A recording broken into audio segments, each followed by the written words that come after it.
இந்த மார்ச் 8ஆம் தேதி அகில உலக பெண்கள் தினமாக அனுசரிக்கப்படுகின்றது.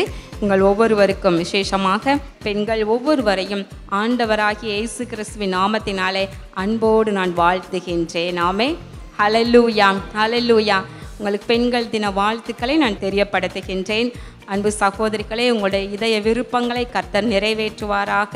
இந்த நீதிமொழிகள் 31 நம்ம அடிக்கடி நம்ம எல்லாருக்கும் நல்லா தெரிந்ததுதான், குணசாலியான ஸ்திரீயை கண்டுபிடிப்பவன் யார், அவளுடைய விலை முத்துக்களை பார்க்கிலும் உயர்ந்தது என்று பார்க்கிறோம்.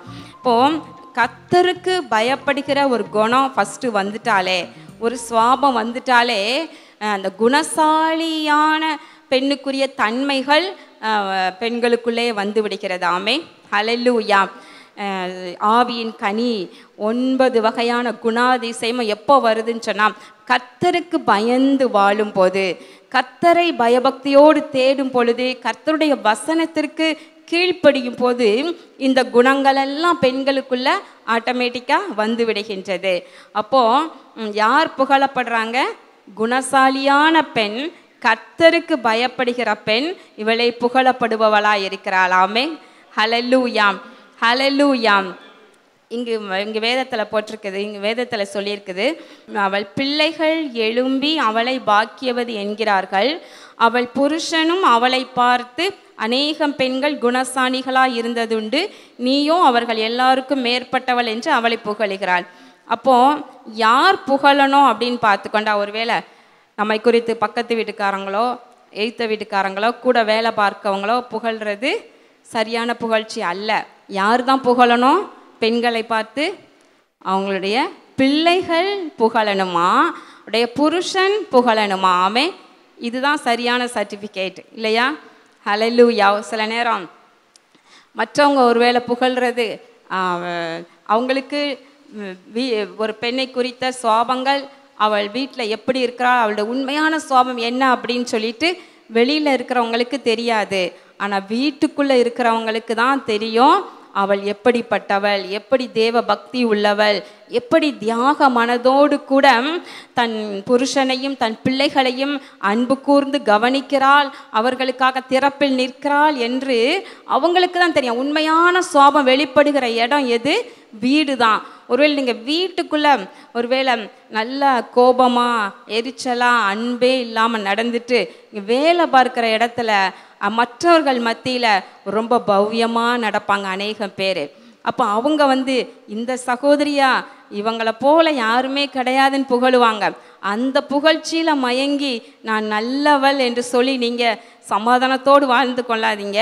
உங்களை புகழ்கிறது யார் புகழணும்? உங்களை உங்கள் வீட்டில் உள்ளவங்க, உங்களுடைய பிள்ளைகள் புகழணும், உங்களுடைய கணவர் புகழணும். அப்படி கர்த்தருக்கு பயப்படுகிற ஸ்திரீயே புகழப்படுவாள். ஆமென்.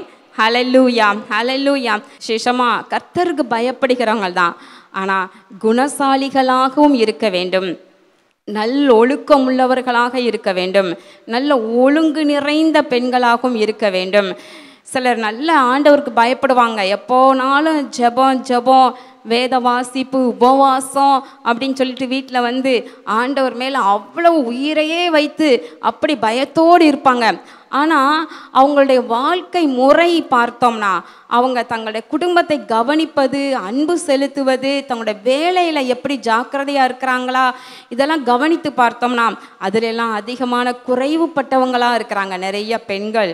அந்த காரியத்தில் குறைவுபட்டவங்களாக வீட்டை விசாரித்து நடத்துவதிலும் சரி, தன்னுடைய குடும்பத்தை பராமரிப்பதிலும் சரி, தன் குடும்பத்தாரை கவனித்து அவர்களுக்காக செய்ய வேண்டிய கடமைகளை செய்வதிலும் சரி, அநேக பெண்கள் எப்படி இருக்கிறாங்க?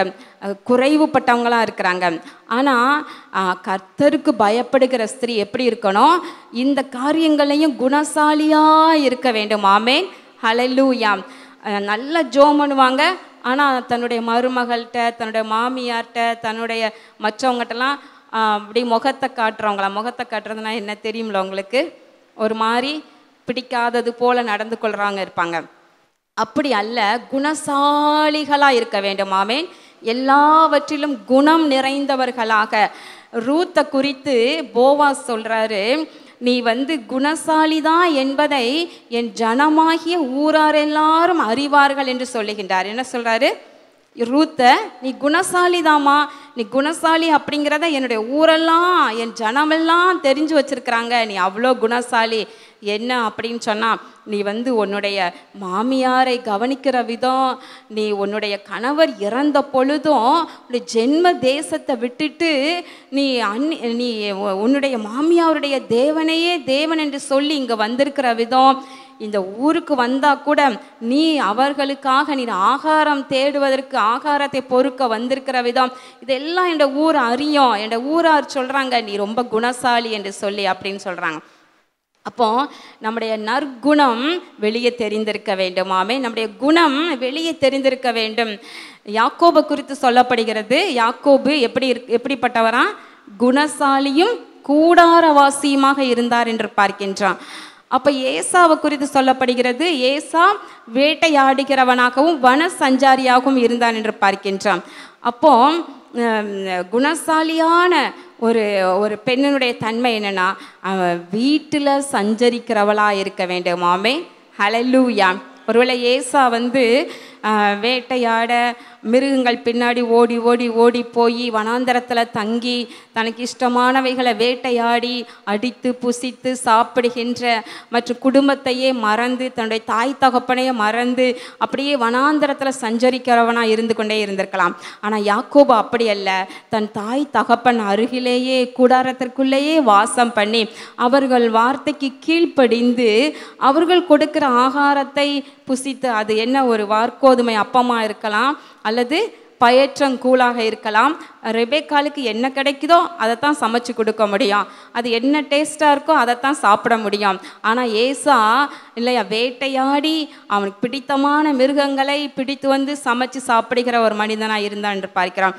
அப்போ கூடாரத்திற்குள்ள வாசம் பண்ணி தன்னுடைய குடும்பத்திற்கு கர்த்தருக்கு பிரியமாக குடும்பத்தாருக்கு பெரியவங்களுக்கு கீழ்ப்படிந்து வாழ்கிற யாக்கோபை குறித்து குணசாலி என்று சொல்லப்படுகின்றது. ஆமென். ஹல்லேலூயா.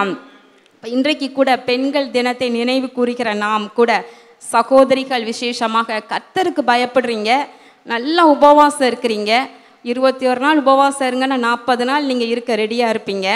ஆனால் எல்லாவற்றிலும் நற்குணம் நிரம்பியவர்களாக நீங்கள் இருக்கிறீங்களா அப்படின்னு நம்ம இந்த நாளில் யோசித்து பார்க்கணுமாமே. ஹல்லேலூயா. நற்குணசாலிகளாக, எல்லாவற்றிலும் குணசாலிகளாக. இப்போ நம்ம இவங்க வீட்டில் பையன்களுக்கு பெண் பார்க்கும் பொழுது நீங்கள் குணத்தை பாருங்கள். குணசாலியான பெண்ணாக இருக்கிறாளா, குணம் இருக்குதா, அவட்ட குணம் இருக்குதான்னு பாருங்கள். அவங்க வீட்டில் பணம் இருக்குதான்னு பார்க்காதீங்க, குணம் இருக்குதான்னு பாருங்க. குணசாலியான பெண்ணாக இருக்கிறாளா அல்லது அழகாக இருக்கிறாளான்னு பார்க்காதீங்க. சௌந்தரியம் வஞ்சனை உள்ளது, அழகும் வீண். அழகு ஒரு நாள் வீணாக போகும். அழகாக இருக்கிற தப்பு கிடையாது, ஆனால் அழகு தான் முக்கியம் அப்படின்னு சொல்லிட்டு நீங்கள் அப்படிப்பட்ட பெண்களை தேடாதீங்க. அதே போல் பணம் இருந்தால் போதுன்னு தேடாதீங்க. குணசாலியா சிலர் சொல்லுவாங்க, குடும்பத்தில் ஒரே ஒரு பெண் ஒரு பையன், அவங்க வீட்டில் ஒரு பொண்ணு ஒரு பையன் எல்லாம் நகையே கேட்க வேண்டாம், ரொக்கமே கேட்க வேண்டாம், பணமோ எதுவும் கேட்க வேண்டாம், அவங்க எப்படினாலும் போடத்தான் செய்வாங்க, ஒரு பொண்ணு தானே வச்சுருக்குறாங்க அப்படின்னு சொல்லிட்டு அப்படி இந்த காலம் அப்படி கன்னிங்காக தேடுறது இல்லையா? அப்படி அல்ல. நீங்கள் குணசாலியான பெண்ணா, உங்கள் வீட்டுக்கு வருகிற பெண் குணம் இருக்குதா அப்படின்னு தேடி பாருங்க. அதே நேரத்தில் பெண்களாகிய ஒவ்வொருவரும் கூட ஒருவேளை நீங்கள் எந்தெந்த ஸ்தானத்தில் இருக்கிறீங்களோ ஒவ்வொருவரும் ஒரு ஸ்தானத்தில் இருப்பீங்க. மாமியாருங்கிற ஸ்தானத்தில் இருக்கலாம், மருமகள் என்கிற ஸ்தானத்தில் இருக்கலாம், அல்லது நீங்கள் இது வாலிப பெண்ணாக கூட இருக்கலாம், அல்லது ஒரு தாயாக இருக்கலாம். நீங்கள் எந்த ஸ்தானத்தில் இருந்தாலும் கூட உங்களுக்கு தேவையானது நல்ல குணங்கள். ஆமென். ஹல்லேலூயா. நற்குணங்கள் நிரம்பினவர்களாக இருக்க வேண்டும். விசேஷமாக தீத்து 2வது அதிகாரத்தில் 4-5 வசனங்களை வாசித்து நம்ம ஜெபிக்கலாம். தீத்து 2வது அதிகாரம் 4-5 வசனங்களை வாசிக்க கேட்போம். தேவ வசனம் தூஷிக்கப்படாதபடிக்கு பாலிய ஸ்திரீகள் தங்கள் புருஷரிடத்திலும் தங்கள் பிள்ளைகளிடத்திலும் அன்புள்ளவர்களும் தெளிந்த புத்தியுள்ளவர்களும் கற்புள்ளவர்களும் வீட்டில் தரிக்கிறவர்களும் நல்லவர்களும் தங்கள் புருஷருக்கு கீழ்ப்படுகிறவர்களுமாய் இருக்கும்படி அவர்களுக்கு படிப்பிக்கத்தக்க நற்காரியங்களை போதிக்கிறவர்களுமாயிருக்கவும் முதிர் வயதுள்ள ஸ்திரீகளுக்கு புத்தி சொல்லு. இங்கே வந்து பாலிய ஸ்திரீகள், தேவ வசனம் தூஷிக்கப்படாதபடிக்கு பாலிய ஸ்திரீகள்னா என்ன? குடும்ப பெண்கள். அவங்க வந்து எப்படி இருக்கணுமா? தங்கள் புருஷர்களிடத்திலும் தங்கள் பிள்ளைகளிடத்திலும் எப்படி இருக்கணும்? அன்புள்ளவர்களாக இருக்க வேண்டும். அவன் நல்லா கோடு போட்டு வச்சுக்கோங்க. தங்கள் புருஷர்களிடத்திலும் தங்கள் பிள்ளைகளிடத்திலும் அன்புள்ளவர்களாக இருக்கணும். அன்போடு கூட தங்களுடைய கடமையை செய்ய, அன்போடு கூட அவர்களை கவனிக்க, அன்போடு அவர்களுக்கு உணவு கொடுப்பது, அவர்களுக்கு உடைகளை எல்லாம் அழகாக பராமரிப்பது, நன்கு தூய்மையாக்கி அதை அயன் பண்ணி அடுக்கி வைத்து இந்த உடை இன்றைக்கு போட்டால் நல்லா இருக்கும்னு சொல்லிட்டு உங்களுடைய பிள்ளைகளுக்கும் சரி உங்களுடைய கணவருக்கும் சரி அன்போடு எடுத்து கொடுப்பது. இன்ன ஆகாரம் புசித்தால் தான் சரியானது என்று சொல்லி அந்த ஆகாரத்தை சமைத்து கொடுப்பது. இப்படி அன்போடு பிள்ளைகளையும் அன்போடு கூட தங்கள் புருஷரையும் கவனிக்க வேண்டும் என்று வேதம் சொல்லுகின்றது. ஒருவேளை கடமைக்காக ஏனோ தானோவென்று கவனித்து ஓடாதபடிக்கு குடும்ப பெண்கள் எப்படி வீட்டில் இருக்கணுமா? அன்போடு கூட வீட்டாரை கவனிப்பது. ஆமேன், ஹல்லேலூயா. அடுத்து பாருங்க, தெளிந்த புத்தி உள்ளவர்களும் எல்லாவற்றிலும் ஒரு தெளிவு, ஒரு தெளிந்த புத்தி, எதுலேயும் ஒரு குழப்பம் இல்லாமல், ஒரு பயம், கலக்கம், தடுமாற்றம், நம்பிக்கை இல்லாமல் ஒரு முடிவு எடுக்காதபடிக்கு தங்கள் குடும்ப காரியத்தில் சரி தங்களுடைய எந்த காரியத்திலும் சரி எப்படி இருக்கணுமா? தெளிந்த புத்தி உள்ளவர்களாக, நல்ல ஒரு தெளிவு, வசனத்தை படித்து அதில் நல்லா நம்ம தேறினவர்களாக இருக்கும் பொழுது, பரிசுத்த ஆவியை பெற்று இருக்கும் பொழுது ஒரு தெளிந்த புத்தி நம்மை ஆட்கொள்கிறது இல்லையா? ஒரு தெளிவாக யாரை பார்த்தாலும் இல்லையா, தெளிவாக பேசுவதற்கு, குடும்பத்தின் காரியங்களை தெளிவாக முடிவெடுப்பதற்கு, செய்வதற்கு, வசனத்தை சத்தியத்தை தெளிவாக புரிந்து கொள்வதற்கு ஒரு தெளிந்த புத்தி இருக்க வேண்டும். ஆமேன். ஒரு தடுமாற்றம் இல்லாமல், அங்கு இங்கும் அலசடிப்படாமல், வசனத்தை பிடித்து கொண்டு அழகாய் தெளிந்த புத்தியோடு ஓடுகிற பெண்ணாக ஒவ்வொரு பெண்ணும், வாலிப பெண்ணானாலும் சரி முதிர் வயதானவர்களும் சரி எல்லா பெண்களுமே தெளிந்த புத்தி உள்ளவர்களாக இருக்க வேண்டும். அதோடு கூட கற்புள்ளவர்களாக இருக்க வேண்டுமா? எப்படி இருக்கணும்? அவர்கள் கற்புள்ளவர்களும் வீட்டிலே தரித்திருக்கிறவர்களும் நல்லவர்களும் எப்படி இருக்கணுமா? கற்புள்ளவர்களும். பெண்கள் எந்த வயசாக இருந்தாலும் அவங்க தங்களுடைய கேரக்டர், தங்களுடைய குணாதிசயத்தில், கேரக்டர் விஷயத்தில் கற்புள்ளவர்களாக இருத்தல் மிக மிக அவசியமாமே. ஹல்லேலூயா, ஹல்லேலூயா. எத்தனை வயசாக இருந்தாலும் பரவாயில்ல, வாலிப பிள்ளைகளாக இருந்தாலும் சரி முதிர் வயதுள்ளவர்கள் ஆனாலும் சரி அவங்களுடைய கேரக்டர் செவ்வையாக இருப்பதில் கவனமாக இருக்க வேண்டுமாமே. ஹல்லேலூயா. கற்புக்கு அடுத்த காரியத்தில் ஒரு நபரும் குறை காணாதபடிக்கு, உங்கள் வீட்டார் சந்தேகப்படாதபடிக்கு எல்லாவற்றிலும் கூட தெளிந்த புத்தி உள்ளவர்களாய் கற்புள்ளவர்களாய் விளங்க வேண்டுமாமே. ஹல்லேலூயா, அல்லேலூயா. அதன் கூட நல்லவர்களாக, எல்லாவற்றிலும் நல்லவர்களாகவும் தங்கள் புருஷருக்கு கீழ்ப்படுகிறவர்களுமாய் இருக்கும்படி அவர்களுக்கு புத்தி சொல்லு அப்படின்னு சொல்லிட்டு முதிர் வயதானவர்களுக்கு சொல்லப்படுகிறது. இப்போ இந்த காரியங்களெல்லாம் செவ்வையாக இருக்கும் பொழுது நற்குணசாலிகளாகவும் நம்ம மாறிவிடுகின்றோம். ஆமென், ஹல்லேலூயா. இது குடும்ப பெண்களுக்கு. அதே நேரம் முதிர் வயதானவர்களுக்கு கூட பாருங்க, 3வது வசனம், முதிர் வயதுள்ள ஸ்திரீகளும் அப்படியே பரிசுத்தத்திற்கு ஏற்ற விதமாய் நடக்கிறவர்களும் அவதூறு பண்ணாதவர்களும் மதுபானத்துக்கு அடிமைப்படாதவர்களுமாய் இருக்க வேண்டும். முதிர் வயதானவங்களுக்கு என்ன சொல்லப்படுதுன்னா, அவங்க பரிசுத்தத்திற்கு ஏற்ற விதமாய் நடக்க வேண்டும். ஆமென், ஹல்லேலூயா. அவங்களும் கூட வயதான பிறகும் கூட தங்களுடைய பரிசுத்தத்துக்கு ஏற்ற விதமாய் தங்களுடைய நடக்கைகள், பேச்சு, செயல்பாடுகள் எல்லாவற்றிலும் பரிசுத்தத்திற்கு ஏற்ற விதமாய் நடத்தல். அதனோடு கூட அவதூறு பண்ணாதவர்களா. அவதூறு பண்ணுறதுனா என்ன அர்த்தம்னா, பொய்யான காரியங்களை, தவறான பொய்யான காரியங்களை அவதூறு பண்ணுவது, மற்றவர்களுக்கு பரப்பி விடுகிறது. இப்போ ஒரு சில கிராமங்களெல்லாம் பார்க்குறோம் ஏதாவது ஒன்று வீட்டில் ஒரு காரியம் நடந்துச்சுன்னா தங்களுடைய வீட்டில் உள்ள காரியத்தை மருமகளை பற்றியோ தங்களுடைய பிள்ளைகளை பற்றியோ இந்த வயதானவங்களுக்கு மனசில் வச்சிருக்கவே தெரியாது. அவங்க அடக்கி வைக்காமல் மற்ற பெண்களை கூப்பிட்டு அதை குறித்து பேசி அவதூறு பண்ணுவது தான் அவங்களுடைய வழக்கமாக இருக்கும். ஆனால் முதிர் வயதானவங்ககிட்ட இந்த குறை இருக்கக்கூடாது என்று சொல்லி முதிர் வயதான பெண்களுக்கு வசனம் கர்த்தருடைய வசனம் ஆலோசனை சொல்லுகின்றது. ஆமென், ஹல்லேலூயா. இப்போ இந்த நாளில் கூட விசேஷமாக தேவ பிள்ளைகள், விசேஷமாக பெண்கள், தேவ பக்தி உள்ள பெண்கள் கூட இன்னும் என்னென்ன காரியங்கள் எல்லாம் குணத்தில் மாறிக்கொள்ள வேண்டும். ஆமென், ஹல்லேலூயா. குணத்தில் குணசாலிகளாக எப்படி மாறுறது என்பதை குறித்து நற்குணங்களாம். ஏன்னா அவரவருக்கே அவரவருடைய குணத்தை பற்றி தெரியும். நீங்களே யோசித்து பார்க்கலாம். எந்த காரியத்தில் நம்மளை தப்பு சொல்கிறாங்க, எந்த காரியத்தில் இன்னும் நம்மளை குறை சொல்லிகிட்டே இருக்கிறாங்க. அப்போ அந்த காரியத்தை நம்ம எப்படி மாற்றிக்கொள்ளலாம், எப்படி விவேகமாக நடக்கணும், எப்படி ஞானமாக நடக்கணும், பேசுகிறதுல நம்ம ஓட்டவாயாக இருக்கிறோமா, பேசுகிறத ரொம்ப அதிகமாக பேசிடுறோமா மற்றவங்க கிட்ட, அப்போ அதில் எப்படி அதை குறைக்கிறது. அப்போது ஒரு ஃபோன் வருது, அப்போ அந்த ஃபோனில் பேசுகிறதுக்கு முன்னாடி யார்கிட்ட என்ன பேசுவது என்பதை குறித்து மனதிலே ஒரு தீர்மானம் கொள்ள வேணும். அதற்கு மேலே அவங்கக்கிட்ட பேசி வீணானதை பேசி மாட்டிக்கொள்ளக்கூடாது. இப்போ ஒவ்வொன்றில் இன்னும் எதில் சரி பண்ணணும், இன்னும் ஜெபம் பண்ணுறதுக்கு நேரம் பத்தலையா, இப்போ எப்படி நேரம் வீணாகுது. அப்போ அந்த நேரம் வீணாகிறத நீங்கள் டைமை பார்த்து கால்குலேட் பண்ணி வேலைகளை செய்ய பழகுங்க. உங்களுக்கு நிறைய நேரம் கிடைக்கும். பைபிள் வாசிக்கிறதுக்கும் ஜெபம் பண்ணுவதற்கும் நிறைய நேரம் கிடைக்கும். ஒருவேளை இது வீட்டில் இருக்கிற பெண்களுக்காக இருக்கலாம். வேலைக்கு போகிற பெண்கள் தான் இன்றைக்கி அதிகமாக இருக்கிறீங்க இல்லையா? இன்னைக்கு சமுதாயத்திலும் பார்க்கும் பொழுது இந்த காலத்தில் 2 பேரும் வேலைக்கு போனாதான் குடும்பத்தை நடத்த முடியும் என்கிற சூழ்நிலை இருக்குது. பரவாயில்ல, அப்போ வேலைக்கு போகிற பெண்கள் இன்னும் அதிகமாக நற்குணத்தில் பெருக வேண்டும். ஆமென். கற்பிலே இன்னும் அதிகமாய் பெருக வேண்டும். போகிற இடங்களில், போக்குவரவு நேரங்களில், வேலை பார்க்கிற இடங்களில் உங்களுடைய கற்பை உத்தமமாய் காத்து கொள்பவர்களாக இருக்க வேண்டும். ஆமென், ஹல்லேலூயா. வீட்டில் இருப்பவங்களை காட்டிலும் வெளியே போகிறவங்களுக்கு சோதனைகள் அதிகம் உண்டு.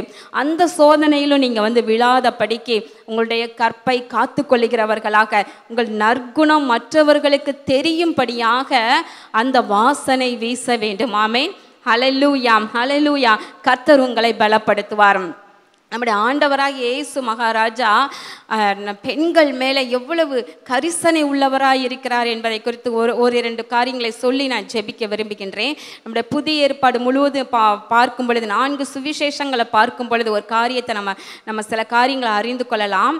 அன்றைக்கு ஆதி தாயாகிய ஏவாள் அவள் பாவத்தில் விழுந்த பொழுது ஆண்டவர் கிருபையாக தேவனாகிய கர்த்தர் தன்னுடைய ஒரே பேரான குமாரனையே இந்த பூமிக்கு அனுப்புகின்றார். 3 முக்கிய இடங்கள்.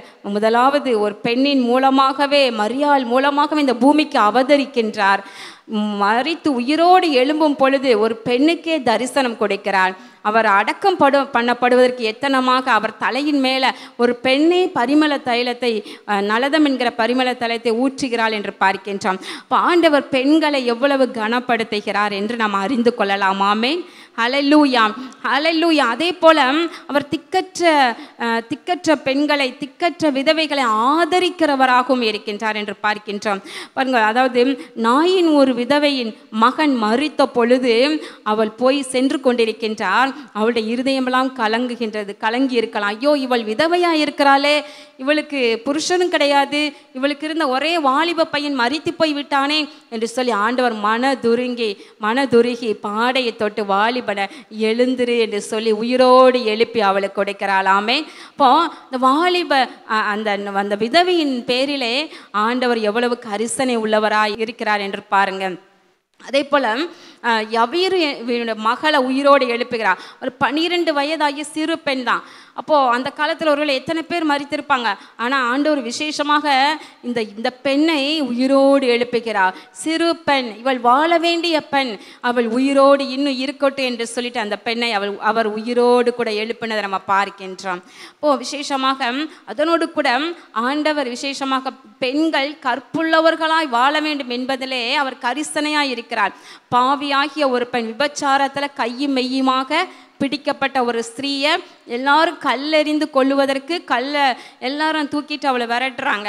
அப்போ ஆண்டவர் அங்கு சென்று அவள் தரையில் எழுதி அவர் காண்பிக்கிறார். அப்போ அவள்கிட்ட சொல்கிறாரு, இனிமேல் நீ பாவம் செய்யாத, நானும் உன்னை ஆக்கினிக்குள்ளாக நான் தீர்க்கலை என்று சொல்லி அப்போ அந்த பெண், விபச்சாரத்தில் வாழ்கிற அந்த பெண் மனம் திரும்பி கற்புள்ளவளாக அவள் பரிசுத்தத்தை அணிந்து வாழ வேண்டும் என்பதில் ஆண்டவர் கரிசனையாக இருக்கிறார். ஆமென். மோசையின் காலத்தில் அப்படிப்பட்ட பெண்களை கல்லெறிந்து கொல்ல வேண்டும் என்று இருக்கின்றது. ஆனால் ஆண்டவரோ அவளை மன்னித்து அவளை வாழ விடுகின்றார் என்று பார்க்கின்றோம். அதே போல் சமாரியா ஸ்திரீ தண்ணீர் வேண்டும் என்று சொல்லி அந்த கிணற்றண்டையிலே உட்கார்ந்து அங்கு தண்ணீர் மொண்டு கொள்ள வந்த அந்த பெண்ணிடம் ஆண்டவர் உட்கார்ந்து பேசுகிறாராம். மனுஷகுமாரனுக்கு தலை சாய்க்க நேரமில்லை, இடமில்லை என்று சொல்லுகின்றார். ஆனால் இந்த சமாரியா பெண்ணிடம் உட்கார்ந்து அவளுடைய ஆத்மா முக்கியமாக தெரியுது. ஆண்டவருக்கு ஒரு ஆத்மாவின் விலை ஒரு ஆத்மா விலையேற பெற்றது, ஒவ்வொரு ஆத்மாவும் விலையேற பெற்றது. அப்போ அந்த சமாரியா பெண் மனம் திரும்ப வேண்டும் என்று சொல்லி அவள் 5 புருஷர்களுடன் வாழ்ந்த அந்த பெண் இனிமேலாவது மனம் திரும்பி வாழணும் என்று சொல்லி அவளிடம் உட்கார்ந்து நேரம் எடுத்து ஆண்டவர் பேசி கொண்டிருக்கிறார் என்றால் அவர் பெண்கள் மேலே எவ்வளவு கரிசனை உள்ளவராய் இருக்கிறார். ஆமென். ஹல்லேலூயா, ஹல்லேலூயா. அதே போல் பாடுகளோடு இருக்கிற இல்லை 18 வருடமாய் நிமிர முடியாத கூனியாக இருந்த ஒரு தாயாரை ஆண்டவர் தொட்டு சுகமாக்குகிறாராம். இவள் ஆபிரகாமின் குமாரத்தி அல்லவா, இவள் விடுதலையோடு வாழ வேண்டுமே என்று சொல்லுகின்றார். பெண்கள் விடுதலையோடு வாழ வேண்டும் என்று இயேசு மகாராஜா விரும்புகின்றார். 12 வருடமாய் பெரும்பாடுள்ள ஸ்திரீயை அவள் வஸ்திரத்தின் ஓரத்தை தொட்ட பொழுது ஆண்டவருடைய வல்லமை புறப்பட்டு சென்று அவளை சுகமாக்கினது என்று பார்க்கிறோம். ஆமென். ஹல்லேலூயா. ஆண்டவருக்கு அந்த நாட்கள்லேயே அநேக ஸ்திரீகள் ஊழியம் செய்பவர்களாக கூட இருந்தார்கள் என்று பார்க்கிறோம். தங்கள் ஆஸ்திகளால் ஆண்டவருக்கு ஊழியம் செய்த பெண்கள் ஏராளமாய் ஆண்டவரோடு கூட இருந்தார்கள் என்று பார்க்கின்றோம். இப்போ பெண்கள் இந்த நாட்களில் ஒருவேளை எவ்வளவோ காரியங்களில் எல்லா துறைகளிலும் பெண்கள் இருக்கிறாங்க இல்லையா. விமானம் ஓட்டுறாங்க இல்லையா, டீச்சர்ஸாக இருக்கிறீங்க, நிறையா பேர் நர்சஸாக இருக்கிறீங்க, ப்ரொஃபஸர்ஸ் இருக்கிறீங்க, டாக்டர்ஸ் இருக்கிறீங்க, ஐடியில் ஒர்க் பண்ணுற பெண்கள் இருக்கிறாங்க. இப்படி பல துறைகளை ஒருவேளை அன்றாடம் கூலி வேலை செய்து தங்கள் குடும்பத்தை நடத்துகிற பெண்கள் இருக்கிறீங்க. ஆனால் அதே நேரத்தில் என்னதான் துறைகள், என்ன விஞ்ஞானம், என்ன அறிவியல், என்ன மருத்துவத்துறை எதுவானாலும் என்ன வளர்ந்து கொண்டே போனாலும் ஒன்று கர்த்தருக்கு பயப்படுகிற ஸ்திரீயே புகழப்படுவாள். ஆமென். ஹல்லேலூயா, ஹல்லேலூயா. எழும்பி நின்று ஜெபம் பண்ணுவோமா? புத்தியுள்ள ஸ்திரீ தன் வீட்டை கட்டுகிறாள் என்று பார்க்கின்றோம். பெண்கள் புத்தியாய் நடக்கும் பொழுது அவர்களுடைய வீடு கட்டப்படுகின்றது. ஆனால் வீட்டை மாத்திரம் அல்ல, கர்த்தருக்கு ஊழியம் செய்து கர்த்தருடைய ராஜ்யத்தையும் கட்ட முடியும். ஆமென். ஹல்லேலூயா, ஹல்லேலூயா. எல்லாரும் இந்த நாளில் ஜெபம் பண்ணுவோமா?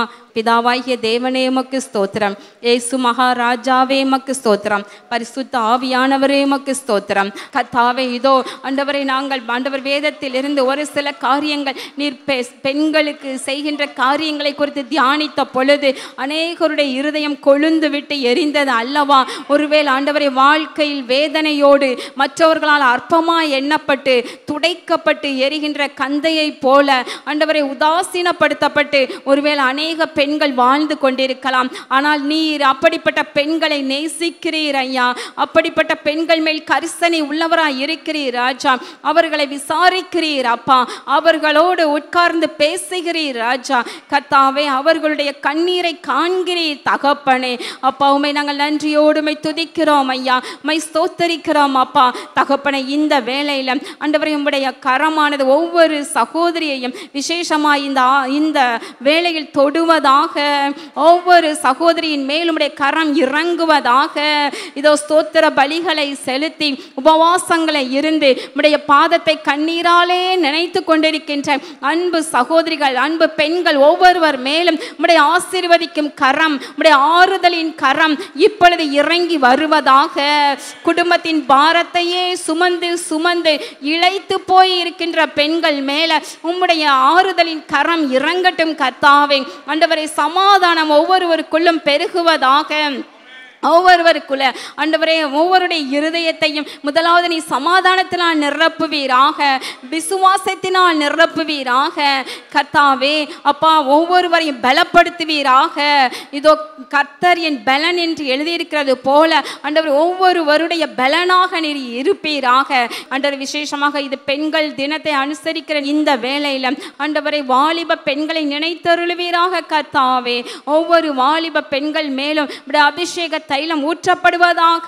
அவர்கள் ஆண்டவரை கற்பிலே நடக்கையிலே ஆண்டவர் எல்லாருக்கும் மாதிரியாக இருந்து கர்த்தாவே அப்பா உமக்காக எழும்புவார்களாக. கர்த்தாவே ஒவ்வொரு குடும்ப பெண்களையும் ஆசீர்வதிப்பீராக. குடும்பத்தை அழகாய் புத்தியாய் நடத்தி கட்டுவதற்கு ஏற்ற ஞானம் விவேகம் ஒவ்வொருவருக்கும் அருளி செய்யப்படுவதாக. நற்குணங்களினால் அலங்கரிப்பீராக. கர்த்தாவே அப்பா குணசாலி என்று என் ஜனமாகிய ஊராரெல்லாம் அறிவார்கள் என்று அன்றைக்கு ரூத்தை குறித்து சொல்லப்பட்டது போல ஆண்டவரை ஜனங்கள் அறிந்திருக்க வேண்டும். இவர்கள் குணசாலியானவர்கள், இவர்கள் நற்குணசாலிகள் என்று ஆண்டவரை ஊரார் சொல்லும் படிக்கு இவர்களுடைய நற்குணங்கள் ஆண்டவரே வெளியே பிரகாசிப்பதாக. கர்த்தாவே ஆவியின் கனியினால் நிரப்புவீராக, அன்பினால் நிரப்புவீராக. தன் வீட்டாரை அன்போடு கவனிக்க, தன் ஆண்டவரை கணவரையும் தன் பிள்ளைகளையும் தன் வீட்டில் உள்ளவர்களையும் அன்போடு பராமரிக்கத்தக்கதான தேவ ஆவியானவர் அன்பினால் பிள்ளைகளை நிரப்புவீராக. கர்த்தாவே இதோ விசேஷமாக அநேக காரியங்களுக்காக உடைய சமூகத்தில் ஜெபித்து ஆண்டவரை எதிர்பார்த்திருக்கிற ஆண்டவரை காரியங்கள்ல உடைய பிள்ளைகளுக்கு ஆசீர்வாதத்தையும் நன்மையையும் பதிலையும் நீர் கட்டளையிடுவீராக. கர்த்தாவே விசேஷமாக முதிர் வயதுள்ள பெண்களை நினைக்கிறோம் ஐயா. ஆண்டவரை முதிர் வயதில் ஆண்டவரை குடும்பத்தாரால் தள்ளப்பட்டு பிள்ளைகளினால் கைவிடப்பட்டு தனித்து இருக்கிற பெண்களை நீர் பாதுகாப்பீராக, அவர்களை போஷிப்பீராக, அவர்களை பலப்படுத்துவீராக, அவர்களை பராமரிப்பதற்கு ஆண்டவரை நீர் பரலோகத்திலிருந்து ஆண்டவரை நீர் ஏற்பாடு பண்ணுவீராக, அனுசாரியா இருப்பீராக. கர்த்தாவே முதிர் வயதுள்ள பெண்களை நீர் ஆசீர்வதிப்பீராக. கர்த்தாவே அவர்கள் கனி தந்து புஷ்டியும் பசுமையுமாய் இருக்க பண்ணுவீராக. கர்த்தாவே இயேசு கிறிஸ்துவின் நாமத்தில் நல்ல பிதாவே, ஆமென். கர்த்தர் நம்முடைய ஜெபத்தை எல்லாம் கேட்டார். ஹல்லேலூயா, ஹல்லேலூயா, ஹல்லேலூயா, ஆமென்.